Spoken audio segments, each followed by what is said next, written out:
Here are some of the notable results. Belgium beat Croatia 1-0. Greece beat Norway, like everybody does, 2-1. Scotland with a 1-0 victory over Luxembourg. Denmark with a 2-0 win over Bosnia-Herzegovina.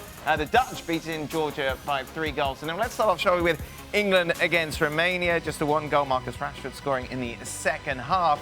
Jurgen, there was a lot of surprise when Gareth Southgate announced this lineup because it will be nowhere near the one that will start the tournament. And people are saying, well, look, this is your last chance to play a game before a match that really matters.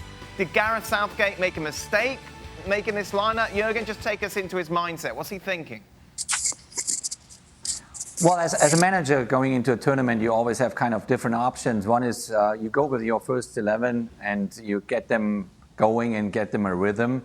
Or maybe because based off some players are still tired from the end of the season, or some have maybe some minor injuries, you decide then to give some youngsters a chance, some players that are coming mainly from the bench, and you want to get a last look at those players. That's the other way to go, and that's what he decided.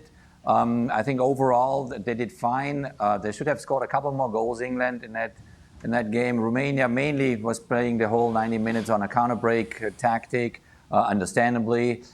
So I don't think he gets a lot of input or good information out of this game, Gareth Southgate, but at the end he decided that way, and obviously, we can't wait until they start the tournament. It's weird, isn't it, Stevie? Because inevitably we're trying to draw any conclusion from this. People are like, well, James Ward-Prowse has to go, has to take the place of Alexander-Arnold because of his delivery from set pieces.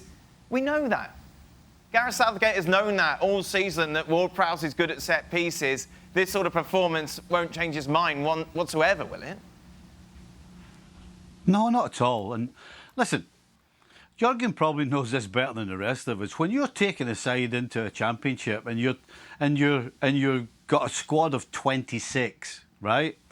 The only thing you know is that your guy that's picked at 26 isn't getting a game, and if he is getting a game, something's gone horribly wrong. So, to turn around and take Ward-Prowse is actually not about whether he can take a free kick or not. It's about the type of guy he is.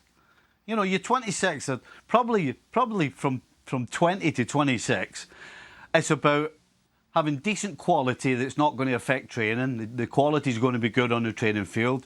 You've got 6 guys who will be cheerleaders, who are quite happy to be there, who are not going to upset the apple cart, and who have got a great way about them and are good teammates. Because you're going away for 46 weeks with a bunch of players, 26 players. Listen, some of us can't be bothered to spend a weekend with the whole family, and we start annoying each other. So you need people who are good travellers. So you're 26 guy, and it's probably going to be Ward-Prowse. Has nothing to do with him taking free kicks. It's about the person he is.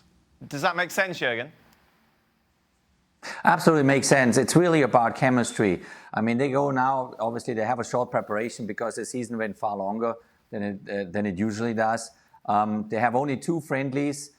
In those 2 friendlies, they try the best they can make out of those 2 friendlies. I mean, I personally obviously would prefer to have my starting lineup already presented there, give them 60 minutes and then bring in a lot of sub players, maybe the 6 substitution that you have. But it is the tricky part is the chemistry. The tricky part is, I got to form a group of players for 4 to 6 weeks in a tournament that they don't kind of after 3 weeks, run out of steam. Emotionally, maybe you go at each other's nerves, you have maybe some arguments. So you got to stay focused. You got to go all the way to the very end. And so it's a huge job for a manager, basically on man management, but more on the social side than actually what happens on the field. And therefore, it's tricky, and it will be very interesting how every individual manager now in this European Championship will handle that topic. It's kind of something that you never really think about as a fan watching this, but obviously the dynamic amongst the group very important for that length of time, Jan. It is, and Germany, with Jurgen being here, representative for Germany as well, they have done this into a science over the years and over the championship. I think Germany is the team from the moment they meet up after the league ends. They have an unbelievable good preparation before most tournaments. Jurgen being a part of that himself in 2006 for their home World Cup.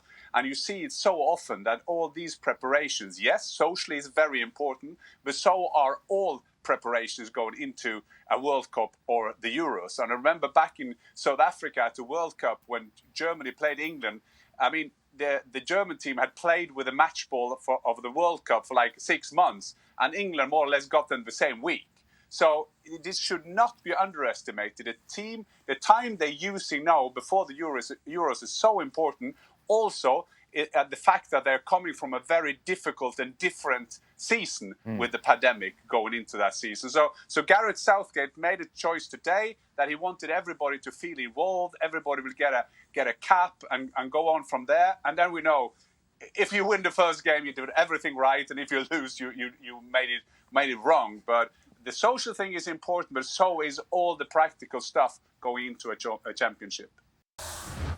Well, thank you very much for watching ESPN on YouTube. For more sports highlights and analysis, be sure to download the ESPN app. And for live streaming, premium content, and let's not forget as well, ESPN FC 7 days a week. Subscribe to ESPN+.